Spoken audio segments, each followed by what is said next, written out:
Welcome back to Pine City Apiary. Today we're going to do another installment of the 5 questions, and today we're talking to Southern Ark Homestead. She has a homestead in not in Arkansas as you might think, but in Louisiana actually at the moment. She has chickens, she's got a garden, and she also keeps some bees. She's building a top bar hive right now, and I am curious to see how that's working out and how that will work out for her moving forward.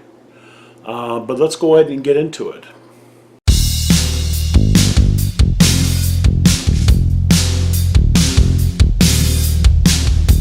Nina, since the onset of CCD, there's been a big influx of people starting beekeeping and also former beekeepers returning.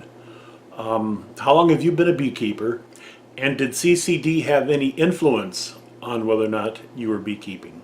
I've been a beekeeper for, this is my 3rd year to keep bees. The CCD didn't necessarily have an impact on my personal beekeeping. What did have an impact was the need for prolific pollination of my garden. I didn't have a lot of bees around, and when I tried to get honey, it was so expensive that I decided to help my own garden. Instead of asking someone to bring their bees to leave them here, I decided to start my own hive, and I was only going to do one, but it kind of grew from there. So yeah, the pollination was the most important thing to me, because if you don't have pollination, you don't get vegetables. Nina, what do you find most enjoyable about keeping bees? What I find most enjoyable is the harvesting of the honey. The raw honey that you get from your own hive, the satisfaction in knowing that your own bees made that honey, and the taste is amazing. That and the pollination. Okay, we covered the enjoyable part, but what do you dislike about keeping bees? The thing that I find most challenging is being able to keep up with the swarms in the swarm season. Yeah, sometimes it gets overwhelming. Yeah. I've got videos on my channel where I had like 5 in one day. So I was scrambling to get all those taken care of. And then being able to have the strength to lift the supers when they are full, yeah, that's a thing. That is a thing. I find that the most challenging part of it all. Nina, what challenges have you faced documenting your journey beekeeping and your other homestead activities with YouTube? The major challenge that I find in documenting my journey with my bees is time. I work a full-time job, and everything that goes on both here in North Louisiana and on my property in South Arkansas is my responsibility to take care of. You know, you can have people say, oh, I'm going to help, but when it comes down to it, where are they? So that is the main challenge that I face. So far, I have not been able to conquer that, and I'm hoping that with the transfer of my big hive to a top bar beehive, it'll be less intensive and less strain on my time. In the wintertime, and it gets dark, and it's dark when I go to work, and it's dark when I get off. So Yeah. There's no working bees during that time period. So that is a major problem for me is time. This question is probably my favorite question. What do you find that has fascinated you the most keeping bees? For my own bees, what has surprised me the most is their durability.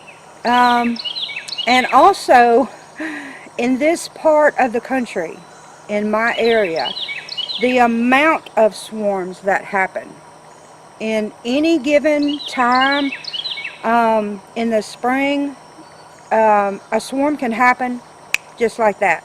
As a matter of fact, my own hives swarmed, and I was not able to catch that swarm because they got away from me and they were 40 feet up in a tree. So the quickness that a problem like that can occur.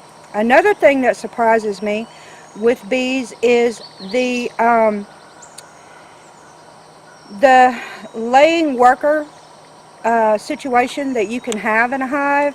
I've had that problem and how hard that is to conquer.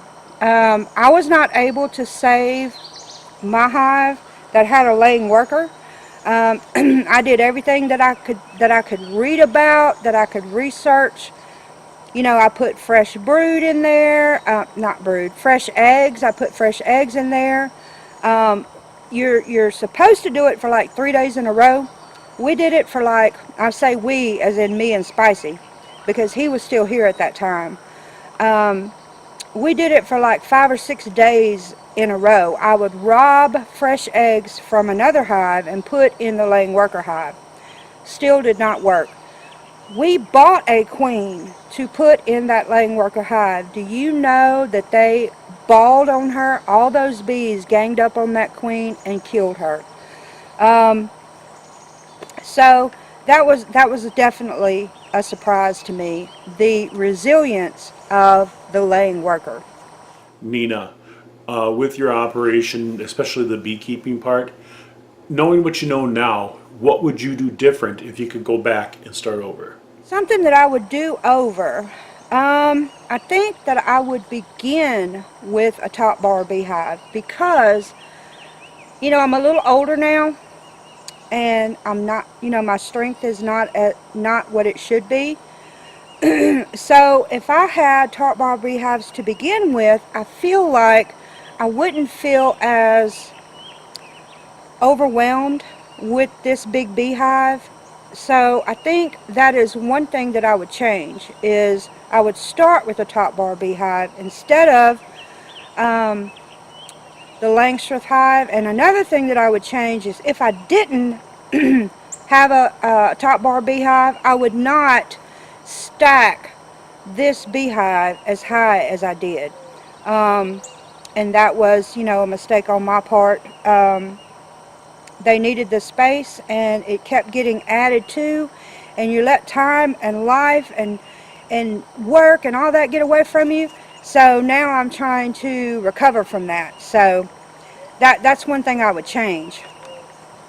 So I appreciate the chance to interview with you, and I hope everyone enjoys my responses. And that's it for me, and until next time, I'll see you later.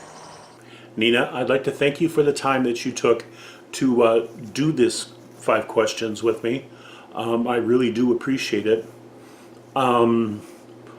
It would be very nice if the viewers from this video could go ahead and go over to Nina's site. I'll post it up here somewhere. There we go. Up here somewhere. And take a look at her stuff and follow along with her journey. If you like this video, please click the thumbs up, share it with your friends.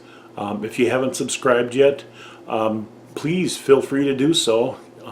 Really appreciate that subscription and any comments or anything that you leave. Thank you very much. Have a great day.